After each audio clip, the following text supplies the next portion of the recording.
মিয়ানমারের সামরিক বাহিনীর দমন পীড়নের মুখে 2017 সালে 10 লাখেরও বেশি রোহিঙ্গারা পালিয়ে বাংলাদেশে আশ্রয় নেয়। কিন্তু বর্তমানে রোহিঙ্গাদের সংখ্যা আরো বৃদ্ধি পেয়ে প্রায় 15 লাখের কাছাকাছি হয়েছে। সেই থেকে তারা কক্সবাজারের বিভিন্ন ক্যাম্পে থাকছে এবং বিভিন্ন আন্তর্জাতিক দাতা গোষ্ঠীর সহায়তার উপর নির্ভরশীল।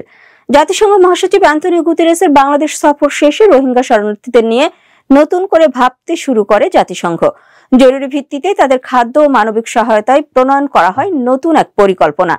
বাংলাদেশে আশ্রিত প্রায় 15 লাখ রোহিঙ্গা এবং তাদের আশ্রয়দাতা স্থানীয় জনগোষ্ঠীকে চলতি বছর সহায়তা দেওয়ার জন্য দাতাদের কাছে প্রায় $100 কোটি তহবিল চেয়েছে জাতিসংঘ। 24 মার্চ সোমবার এক বিবৃতিতে জাতিসংঘ এই অর্থ দেওয়ার আহ্বান জানায়। বিবৃতিতে জানানো হয়, রোহিঙ্গা সংকট মোকাবেলায় জাতিসংঘ এবং শতাধিক অংশীদার মিলে 2 বছর মেয়াদী 2025-26 যৌথ সারাদান পরিকল্পনা শুরু করেছে। এমন একটি সময়ে এই পরিকল্পনা গ্রহণ করা হয়েছে যখন রোহিঙ্গাদের জন্য সহায়তার অর্থ ক্রমশ কমছে। জাতিসংঘের আহ্বানে বলা হয়েছে, বাংলাদেশে আশ্রিত প্রায় 14,80,000 রোহিঙ্গা এবং তাদের আশ্রয়দাতা স্থানীয় জনগোষ্ঠীর জন্য জেআরপির প্রথম বছর $43.45 লাখ সহায়তা চাওয়া হয়েছে। তহবিল সংকটের কারণে রোহিঙ্গাদের জন্য মাসিক খাবারের বরাদ্দ আগামী এপ্রিল মাস হতে $12.5 থেকে $6 নামিয়ে আনার পরিকল্পনা করছে জাতিসংঘ।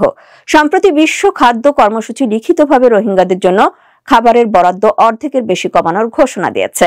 বাংলাদেশে আশ্রয় নেওয়া রোহিঙ্গাদের জন্য জাতিসংঘের মাসিক খাবারের বরাদ্দ অর্ধেক কমানোর পরিকল্পনার বিষয়ে আন্তর্জাতিক সম্প্রদায়কে জরুরি ভিত্তিতে পদক্ষেপ নেওয়ার আহ্বান জানিয়েছে অ্যামনেস্টি ইন্টারন্যাশনাল।